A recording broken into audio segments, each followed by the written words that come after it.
We had a surprising little trip to a garden center and have a little mini plant haul. Found these beautiful Proven Winter containers. Actually got these for gifts. Let's see if it says it's Supertunia Mini Vista Indigo, which I have in my hanging baskets. Supertunia Mini Vista Violet Star. I don't know that I've ever seen this one before.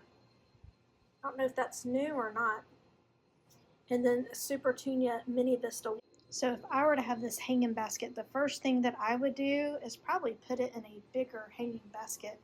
3 Vistas and 1 planter is going to make one huge hanging basket.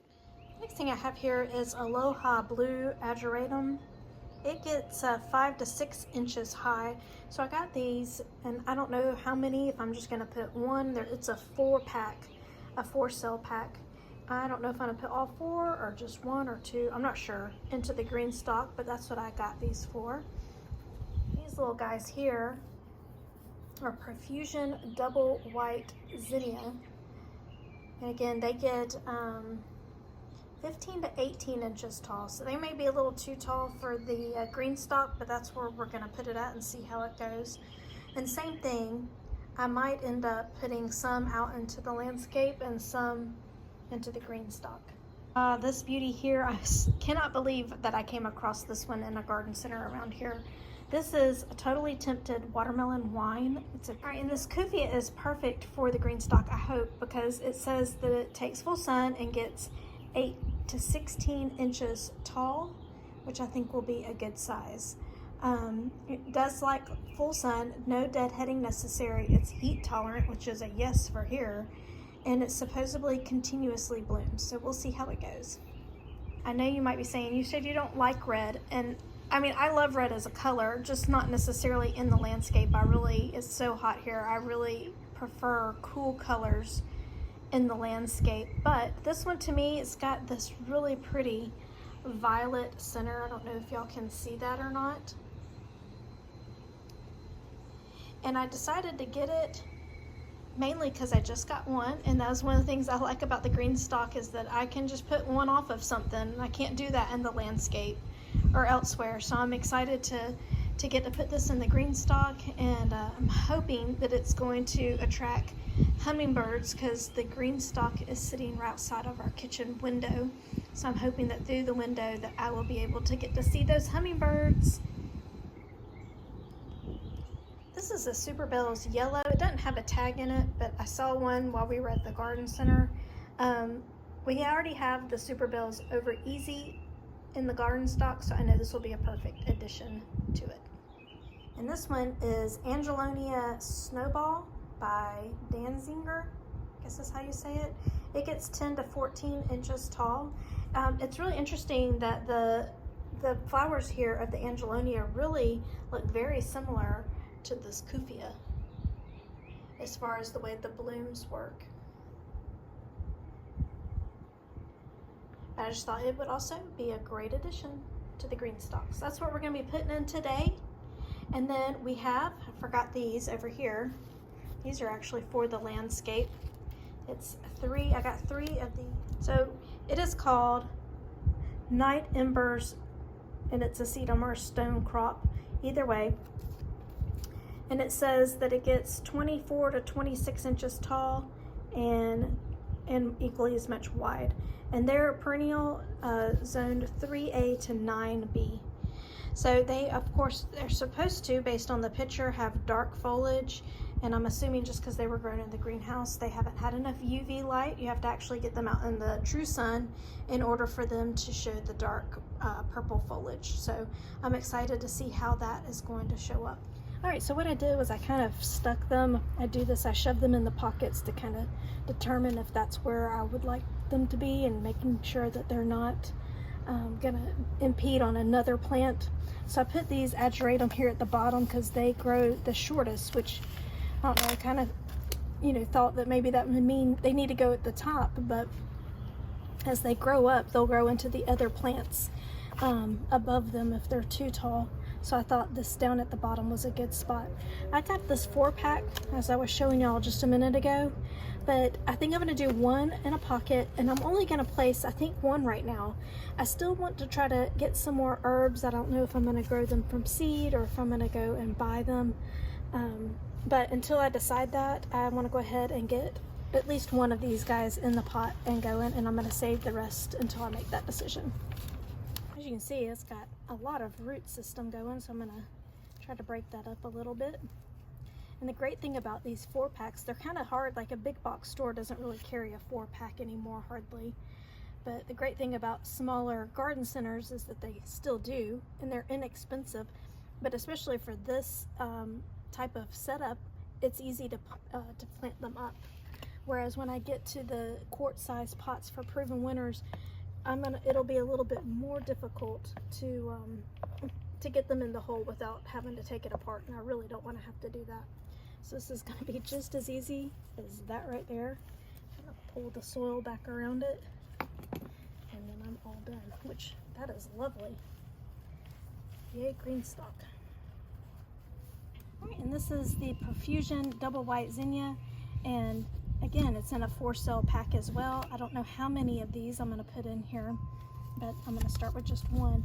And I tell you, y'all, was nothing easier than doing that Ageratum, but I may need some more dirt now because it just fits in there so little. It takes up so little space. I don't have any dirt with me right now anymore of the potting mix, but I may have to go and get that. We'll see, but it's literally just that easy. All right, so this is that Totally Tempted Watermelon Wine Cuphea from Proven Winners. See, the roots are coming out through the bottom of the pot. All right, so what I do is I kind of just push the soil to the side. Again, you want to make sure that there's soil between your root system and whatever container that you're using. Don't allow your roots to go right up next to it. They won't have any extra soil. Ooh, sorry. And oh my goodness, at that root system. I tell you, it looks like as far as height goes that it's close to its full size already. So I don't know if that means it's going to get that much taller, or if it means that it's maxed out and we're good to go. So I'm going to have this extra soil that's in this kind of towards the back, and I'm going to need to dig that a little bit deeper. So let me do that real quick. Well, it ended up working out perfectly because my zinnia needed some extra soil, so I was able to just move it down a tier to help give that level the soil that it needed for that particular pocket. And now I'm just going to slide this one in, and it'll need a little on the sides, and we'll take care of that in a minute.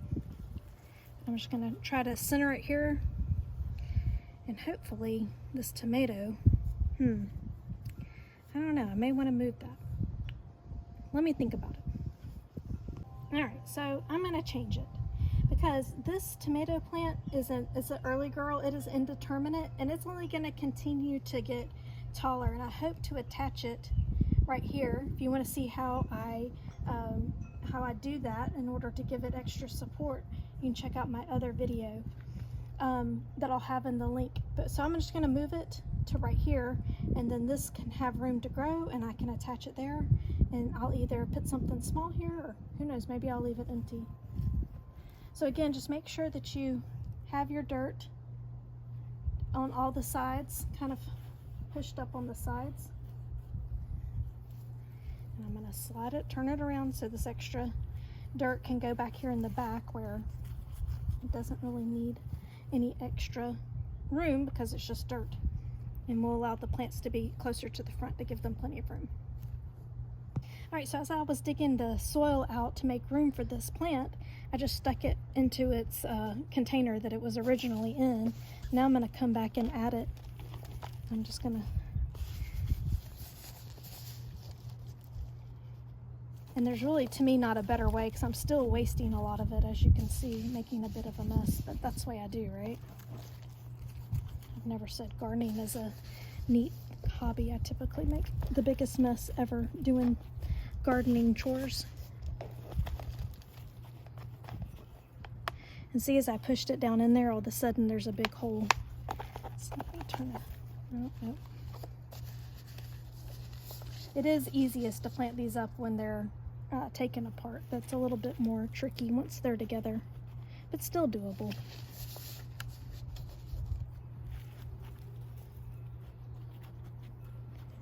All right, I think that may be enough. Okay. All right, and so this is the Snowball Alonia, and I put it down here at the bottom because the white is a little bit away. I would have put it actually on the other side just to bring balance. Sorry, I saw some bugs to it all, but that side's already full. So I'm gonna stick it here. I'm gonna stick it at the bottom so it has some room to grow up this way and not be in the way of anything. So again, I just grabbed my container from the plants that I just planted. There's some root system mixed in from what was here before, but it's okay. It's not gonna come back up. And again, with these quart-sized pots, which is what this Alonia is in, it has to be dug a lot deeper. So if you can find the cells, the 4-cell packs, that's really ideal for this already being assembled. It needs a little bit more water to begin with. It's a little dry, but we're supposed to get a whole lot of rain next week, so I wasn't gonna water this because it's fixing to get more than enough rain, and I didn't want it to then be over. This root system, I always try to show y'all that because I think that you should look at and inspect your plant when you get it and see what kind of condition it is. This one doesn't have the most mature root system, but it's definitely not brand new, and you know, it's a healthy looking root system still. So again, it's kind of flat back here, which works out great because then I can just put it down there like that. And then I'm gonna take this dirt that I've been saving that I took from that pocket and put it back in now. All right, so you can see that there's some air pockets there, so I'm gonna fill those in with soil. I'm just dumping it in the ground now. It doesn't do. It's so hard to get in that little bitty area. I had to get the camera, can't even really see it from there without me taking it and shoving it in beside the plant.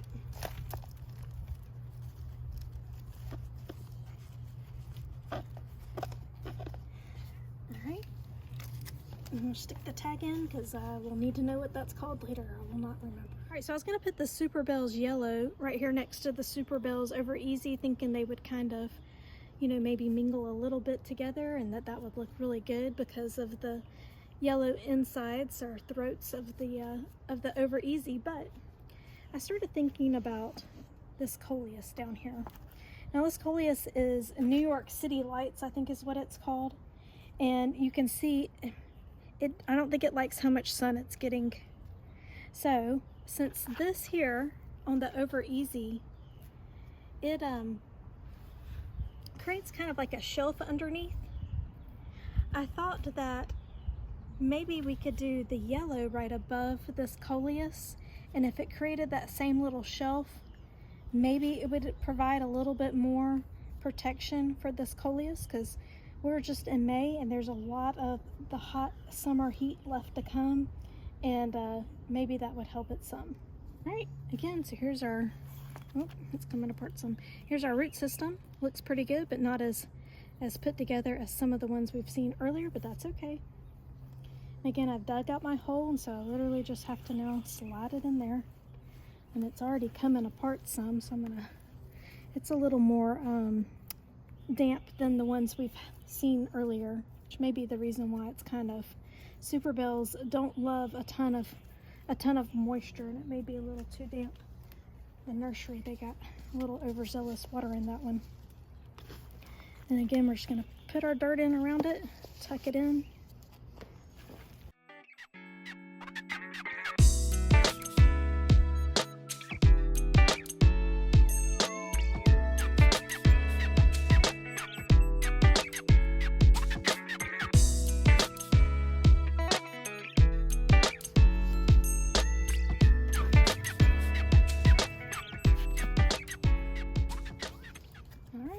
And I'll give y'all an update and let y'all know what it looks like when it grows in. All right, I'm gonna water it just a little bit, just to, I don't like watering things because then I think it's gonna rain and then it doesn't, or something like that, and before I know it, they'd start dying. All right, and of course you don't water the GreenStalk that way. You water it using the top. So again, if you haven't seen how to do that, check out my other video. But I'll just take a quick little spin so you can see everything. How much better it looks just having some of the pockets filled up. And I still have quite a few. I think I counted 4 or 5 still empty. And I'll have to decide, do I want to come back and add more of the annuals that I just put in, or do I put in some herbs? Coming along today as we made a quick little plant haul at the local garden center, and I hope that you enjoyed this video. If you do, be sure to like and subscribe.